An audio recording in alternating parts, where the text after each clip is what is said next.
Hello students. तो आज हम स्टार्ट कर रहे हैं क्लास 12th का चैप्टर सेकंड, जिसमें हम sexual reproduction in flowering plants को डिस्कस करेंगे। और इससे पहले हम रिप्रोडक्शन इन ऑर्गेनिज्म को डिस्कस कर चुके हैं, और सेक्सुअल इवेंट्स जो होते हैं फ्लावरिंग प्लांट्स में उनको हम इस चैप्टर में डिस्कस करेंगे। लेकिन उससे पहले हम एक बार रिवाइज कर लेते हैं और ये भी जान लेते हैं कि सेक्सुअल रिप्रोडक्शन है क्या। तो एक ऐसा रिप्रोडक्शन जिसमें सेक्स ऑर्गन्स इन्वॉल्व होते हैं, और अगर सिंप्लीफाई तरीके से बताएं तो एक ऐसा रिप्रोडक्शन जिसमें कुछ पर्टिकुलर टाइप के इवेंट्स ऑकर करते हैं, मतलब उस प्रोसेस में ये इवेंट्स का होना बहुत ज़रूरी होता है। बिना इन इवेंट्स के हम उसे सेक्सुअल रिप्रोडक्शन कंसिडर नहीं करते। तो इवेंट्स कौन कौन से हैं? ये पहला तो सेक्सुअल ऑर्गन्स का इन्वॉल्व होना सेक्सुअल रिप्रोडक्शन कहलाता है, लेकिन उसके साथ साथ सेक्सुअल डाइमॉर्फिज्म का पाया जाना, मतलब रिप्रोडक्टिव कैरेक्टर के बेस पर, रिप्रोडक्शन के बेस पर दो तरह के ऑर्गेनिज्म जब डेवलप होते हैं या दो तरह के ऑर्गन्स डेवलप होते हैं, जैसे मेल ऑर्गेनिज्म और फीमेल ऑर्गेनिज्म, और अगर एक ही बॉडी में डेवलप हो रहे हैं तो मेल रिप्रोडक्टिव सिस्टम और फीमेल रिप्रोडक्टिव सिस्टम, जब ये डेवलप होते हैं तो इसी को सेक्सुअल डाइमॉर्फिज्म कहा जाता है कि सेक्सुअल कैरेक्टर के बेस पर दो तरह की मॉर्फोलॉजी, मेल और फीमेल। दूसरा पॉइंट आता है इवेंट जो सेक्सुअल रिप्रोडक्शन के लिए बहुत ज़रूरी है, वो है गैमीट फॉर्मेशन। ठीक है, गैमीट फॉर्मेशन कि जो दोनों रिप्रोडक्टिव स्ट्रक्चर है मेल और फीमेल, दोनों में ही सेपरेट अलग अलग गैमीट्स का फॉर्मेशन होता है। और ये जो गैमीट है, मेल की बॉडी में मेल गैमीट बनता है, फीमेल की बॉडी में फीमेल गैमीट बनता है। और अगर फ्लावरिंग प्लांट्स की बात करें तो मेल और फीमेल गैमीट को होल्ड करने के लिए इनमें कुछ स्ट्रक्चर पाए जाते हैं जिन्हें गैमीटोफाइट कहा जाता है।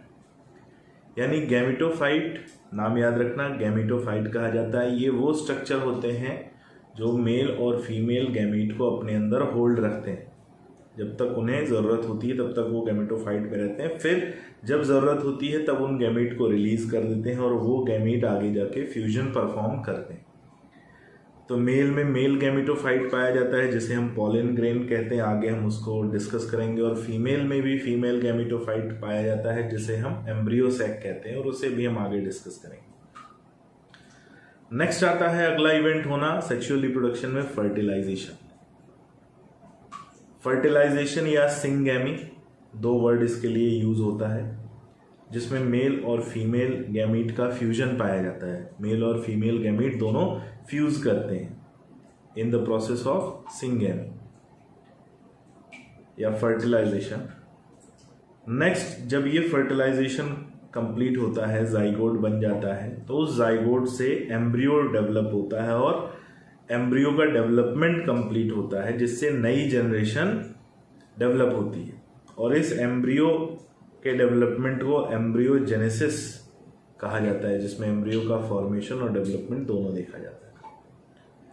और अगर हम फ्लावरिंग प्लांट्स की बात करें तो फ्लावरिंग प्लांट्स में जब सेक्सुअल रिप्रोडक्शन होता है तो ये सारे इवेंट्स हमें देखने को मिलते हैं। लेकिन सेक्सुअल रिप्रोडक्शन परफॉर्म करने के लिए फ्लावरिंग प्लांट्स में उनका एक रिप्रोडक्टिव ऑर्गन भी पाया जाता है, और उस रिप्रोडक्टिव ऑर्गन को हम फ्लावर कहते हैं। फ्लावरिंग प्लांट्स को हम एंजियोस्पर्मिक प्लांट बोलते हैं। एंजियोस्पर्मिक प्लांट क्यों? क्योंकि इन्हें हम फ्लावरिंग प्लांट भी कहते हैं। इन्हीं में फ्लावर्स का फॉर्मेशन होता है। और फ्लावर्स क्यों बनते हैं इनमें? To perform sexual reproduction. Flower जो है सेक्सुअल रिप्रोडक्शन को परफॉर्म करने के लिए बड़ी नेसेसिटी है, और बिना इनके सेक्सुअल रिप्रोडक्शन फ्लावरिंग प्लांट्स में या एंजियोस्पर्मिक प्लांट्स में परफॉर्म नहीं हो सकता। इसी का एक प्रिमिटिव फॉर्म जिम्नोस्पर्म्स में देखने को मिलता है, जिन्हें हम कोन्स कहते हैं। तो जिम्नोस्पर्म में कोन पाए जाते हैं, मेल और फीमेल कोन। उसी का एडवांस वर्जन एंजियोस्पर्म में फ्लावर्स पाए जाते हैं। तो यहां पर हम एक फ्लावर का डायग्राम देख रहे हैं और इस फ्लावर में बड़े कलरफुल स्ट्रक्चर्स हमें दिखाई देते हैं। मैं जनरली जो इमेजेस यूज करता हूं वो समझने और देखने में इजी होती है और इसीलिए इन इमेजेस को मैं यूज करता हूं। तो सबसे पहले एक कॉमन एंजियोस्पर्मिक फ्लावर का डायग्राम है और इस फ्लावर का हमें ये जो स्ट्रक्चर देखने को मिलता है, जो इसकी पेडिसिल है, ठीक है। पेडिसिल के अपर पार्ट में एक सोलेन स्ट्रक्चर देखने को मिलता है जिसे रिसेप्टिकल या थैलेमस कहा जाता है। ये वही थैलेमस होता है जिसके ऊपर फ्लावर स्टे करता है, ठीक है। तो flower stays over the swollen structure known as thalamus. और अगर हम फ्लावर के पार्ट्स की बात करें तो किसी भी फ्लावर में दो तरह के पार्ट्स पाए जाते हैं। एक होते हैं उनके रिप्रोडक्टिव पार्ट और एक होते हैं उनके एसेसरी पार्ट। तो अगर हम बात करें रिप्रोडक्टिव पार्ट की तो ये वो पार्ट होते हैं जो गैमीट फॉर्मेशन करते हैं। और यहाँ पर स्टेमन और कार्पल ये दोनों रिप्रोडक्टिव पार्ट हैं जहाँ पर गैमीट का फॉर्मेशन होता है। स्टेमन में मेल गैमीट का फॉर्मेशन होता है और कार्पल में फीमेल गैमीट का फॉर्मेशन होता है। दूसरे होते हैं एसेसरी पार्ट। एसेसरी पार्ट यानी स्टेमन और कार्पल को छोड़कर जितने भी पार्ट हमें फ्लावर में दिखाई देते हैं वो सभी एसेसरी पार्ट होते हैं। और इसमें अगर प्राइमरी एसेसरी पार्ट की हम बात करें तो हमें कलरफुल लीफ लाइक स्ट्रक्चर्स दिखते हैं जिन्हें हम पेटल्स कहते हैं। हमें ग्रीन कलर के लीफ लाइक स्ट्रक्चर दिखते हैं जिन्हें हम सेपल्स कहते हैं। सेपल्स के कलेक्शन को हम कैलिक्स कहते हैं और पेटल्स के कलेक्शन को हम कोरोला कहते हैं। ये जो एसेसरी पार्ट होते हैं इसके अलावा ब्रैक्ट भी पाया जा सकता है और भी कई ऐसे पेरियांत भी पाया जा सकता है और भी कई ऐसे पार्ट्स इसमें देखने को मिलते हैं। वो हमने मॉर्फोलॉजी चैप्टर में 11th क्लास में पढ़ा हुआ है। यहां पर हम बेसिकली बात करेंगे रिप्रोडक्टिव पॉइंट ऑफ व्यू की। तो जब हमने बात किया कि रिप्रोडक्टिव ऑर्गन्स जो होते हैं वो रिप्रोडक्शन या गैमीट फॉर्मेशन का प्रोसेस परफॉर्म करते हैं और जो एसेसरी पार्ट होते हैं ये उस गैमीट के उस रिप्रोडक्टिव स्ट्रक्चर के ट्रांसपोर्ट में हेल्प करते हैं, ठीक है। या तो गैमीट के ट्रांसपोर्ट में या बोला जाए गैमीटोफाइट, वो स्ट्रक्चर जो गैमीट को होल्ड कर रहा है, गैमीटोफाइट के ट्रांसपोर्ट में हेल्प करते हैं, तो उन्हें एसेसरी पार्ट कहा जाता है। एसेसरी पार्ट में कुछ सिक्रीशंस, नेक्टर और फ्रेग्रेंस भी पाया जाता है, वो भी एसेसरी पार्ट का, वो भी हेल्प करता है किसमें, इन गैमीट के ट्रांसपोर्ट में। अब जब हम इस बात करते हैं स्टेमन और कार्पेल की, तो स्टेमन जो है ये मेल रिप्रोडक्टिव पार्ट है फ्लावर का और कार्पल जो है ये फीमेल रिप्रोडक्टिव पार्ट है फ्लावर का, ठीक है। तो स्टेमन में मेल गैमीट का या मेल गैमीटोफाइट का फॉर्मेशन होता है और कार्पल में फीमेल गैमीटोफाइट का फॉर्मेशन होता है। और मेल जो रिप्रोडक्टिव स्ट्रक्चर होता है या मेल रिप्रोडक्टिव पार्ट को हम एंड्रोशियम कहते हैं और उसकी एक यूनिट होती है स्टेमन, ठीक है। एंड्रोशियम कहते हैं और इसकी एक यूनिट होती है स्टेमन। तो यहां पर हमें एक से ज्यादा स्टेमन दिख रहे हैं। इन सभी स्टेमन को एक साथ एंड्रोशियम कंसिडर किया जाता है और एंड्रोशियम मेल रिप्रोडक्टिव पार्ट होता है और उसकी एक यूनिट है यहां पर स्टेमन। ऐसे ही गाइनोशियम,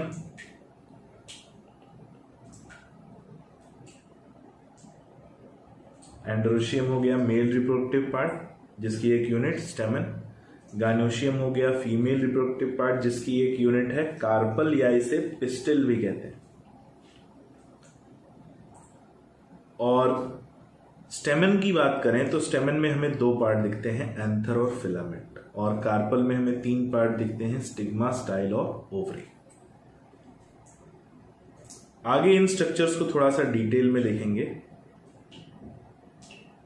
तो हमारे सामने हमने जो स्टेमन यानी एंड्रोशियम की यूनिट और पिस्टिल या कार्पल यानी गाइनोशियम की यूनिट को हमने यहाँ पर अलग से निकाल दिया और इसको हम समझने की कोशिश करते हैं।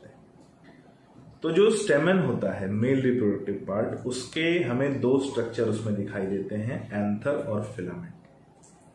एंथर एक बॉक्स लाइक स्ट्रक्चर होता है जिसमें कई चैम्बर्स मिलते हैं और उन्हीं चैम्बर्स में गैमेटोफाइट का फॉर्मेशन, मेल गैमेटोफाइट का फॉर्मेशन होता है। फिलामेंट वो स्ट्रक्चर है जो एंथर को अटैच रखता है फ्लावर के दूसरे पार्ट से। तो filament it is just like a stock, एक पेडिसिल, एक डंठल है जिससे एंथर अटैच रहता है। एंथर वो स्ट्रक्चर है जिसके अंदर गैमीट या गैमेटोफाइट का फॉर्मेशन होता है।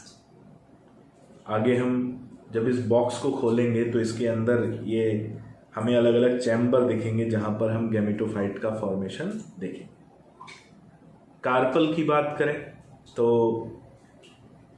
कार्पल के 3 पार्ट दिखते हैं, स्टिग्मा, स्टाइल और ओवरी। तो ये जो चैम्बर है इसे हम कहते हैं ओवरी। और स्टिग्मा, स्टाइल और ओवरी ये जो 3 पार्ट हैं इसमें गैमीट का फॉर्मेशन या गैमेटोफाइट का फॉर्मेशन होता है ओवरी के अंदर। और ओव्यूल वो स्ट्रक्चर है कार्पल के अंदर या ओवरी के अंदर, ओव्यूल वो स्ट्रक्चर है जिसके अंदर गैमेटोफाइट बनता है। ठीक है, ओव्यूल वो स्ट्रक्चर है जिसके अंदर गैमेटोफाइट बनता है। तो ओवरी में हमें कई ओव्यूल दिखते हैं और ये सारे ओव्यूल अटैच होते हैं जिस स्ट्रक्चर से, उसे हम कहते हैं प्लासेंटा। तो हमें याद रखना है कि ओवरी के अंदर न्यूमरस ओव्यूल्स पाए जाते हैं। Ovules are attach with placenta with the ovary, और ये ओव्यूल वो स्ट्रक्चर होते हैं जिनके अंदर फीमेल गैमेटोफाइट का फॉर्मेशन होता है। तो मेल गैमेटोफाइट बन रहा है एंथर में, फीमेल गैमेटोफाइट बन रहा है ओव्यूल के अंदर। तो ये मिलेंगे कैसे? तो इनके मिलने के लिए हम आगे देखेंगे एक प्रोसेस होता है पॉलिनेशन, जिसमें एंथर से गैमेटोफाइट आएगा ओव्यूल तक, फिर फर्टिलाइजेशन होगा, एम्ब्रियो जेनेसिस होगी, सीड फॉर्मेशन होगा, फ्रूट फॉर्मेशन होगा, वो सारा इवेंट चलता रहेगा। लेकिन वो इवेंट चलने से पहले हम एक बार इनके स्ट्रक्चर्स को डिटेल में देख लेते हैं। तो डिटेल स्ट्रक्चर की अगर हम बात करें तो सबसे पहले हम देखेंगे मेल रिप्रोडक्टिव पार्ट।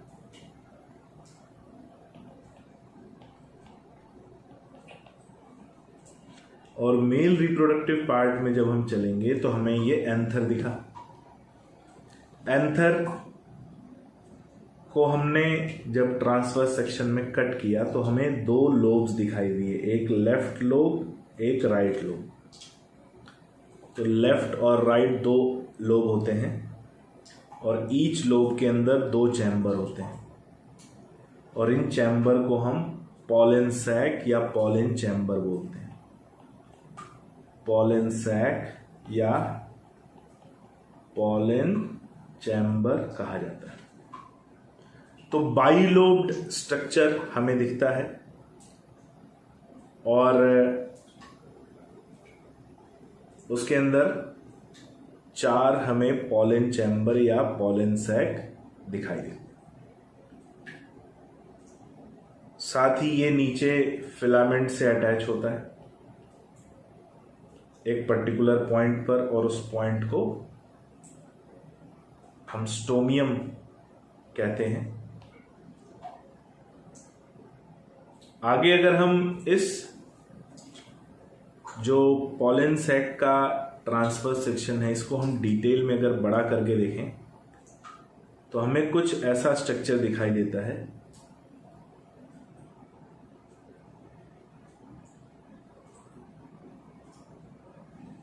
जिसमें हमें बाइलोब्ड स्ट्रक्चर एंथर का, उसमें 4 पॉलन सैक या पॉलन चैम्बर, और उन पॉलन चैम्बर में भरा होता है सेल्स पाई जाती हैं जिन्हें स्पोरोजीनियस टिश्यू कहा जाता है। ठीक है, स्पोरोजीनियस टिश्यू कहते हैं। अब ये जो पॉलन चैम्बर है ये बहुत खास है। खास क्यों है?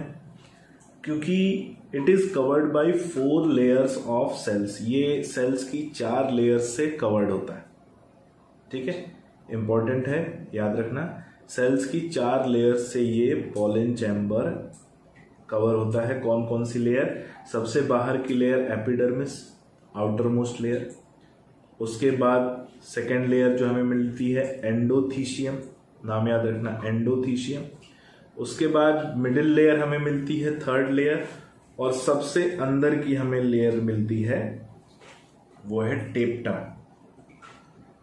टेप्टम इंपॉर्टेंट है क्योंकि ये इनर मोस्ट लेयर है जो पॉलन चैम्बर को जस्ट सराउंड करती है, पॉलन चैम्बर की इनर लाइनिंग बनाती है, और ये बहुत रिजिड लेयर होती है। डाई कैरियन स्टेज इसमें देखने को मिलती है, 2 न्यूक्लियस तक पाए जाते हैं टेप्टम में, बहुत रिजिड होती है। और रिजिड होने की वजह से जब अंदर का स्पोरोजीनियस टिश्यू ग्रो करता है, ध्यान से सुनना, रिजिड होती है, रिजिड होने की वजह से अंदर का जब स्पोरोजीनियस टिश्यू ग्रो करता है तो वो बाहर की तरफ बढ़ने की कोशिश करते हैं, और बाहर बढ़ने से उनको टेप्टम रोकता है, और टेप्टम उन्हें रोकता है तो वहां पर एक इंटरनल प्रेशर जनरेट होता है। वो प्रेशर बहुत ज़रूरी होता है। आगे चल के मैं बताऊंगा कि जब ये स्पोरोजीनियस टिश्यू डिवाइड होंगे, अपना नंबर बढ़ाएंगे, साइज बढ़ाएंगे, पॉलन ग्रेन बनेंगे, तो अंदर से साइज बढ़ने की कोशिश करेगा और टेप्टम उसको रोकेगा, और टेप्टम रोकेगा तो एक टाइम आएगा ये टेप्टम रप्चर करेगा। और वो कब रप्चर करेगा? जब पॉलिनेशन करना होगा, ध्यान से सुनना। और वो रप्चर करेगा तो पॉलन जो है बहुत तेजी से बाहर की तरफ एक्सप्लोड होगा, या जो अंदर का पॉलन चैम्बर है वो एक्सप्लोड होगा, रप्चर होगा, तो पॉलन बहुत तेजी से स्प्रेड होंगे, और स्प्रेड होते हैं तो पॉलन दूर दूर तक ट्रैवल कर पाते हैं। तो ये भी एक इम्पॉर्टेंट फीचर है टेप्टम का, to resist the outward pressure exerted by sporogenous tissue, and that resistance will help in the process of pollination। ठीक है, तो ये हमें याद रखना है, 4 लेयर, इनका सीक्वेंस बाहर से अंदर। और ये क्यों टेप्टम इतनी रिजिड पाई जाती है? अंदर जो स्पोरोजीनियस टिश्यू है ये डिवाइड करता है तो बनता है microspore mother cell, microspore mother cell. और ये माइक्रोस्पोर मदर सेल है जो एक्चुअली डिवाइड करके पॉलन ग्रेन का फॉर्मेशन करेगी।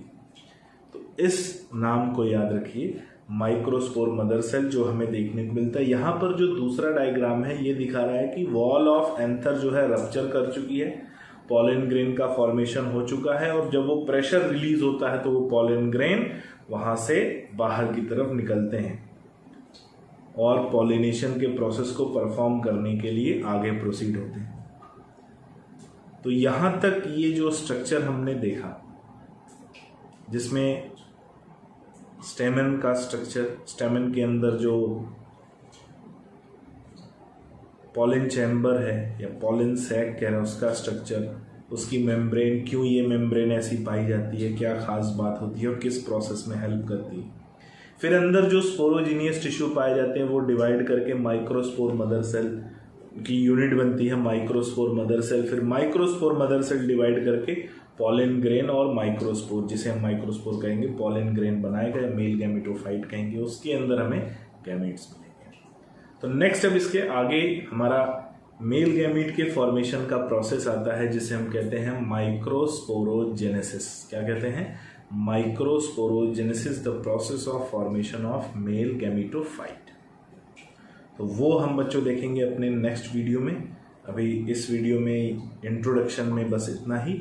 सो मोस्ट वेलकम है आप हमारे सेकेंड वीडियो में, जिसमें हम देखेंगे the process of formation of male gametophyte या पॉलन ग्रेन। ओके बच्चों, थैंक यू।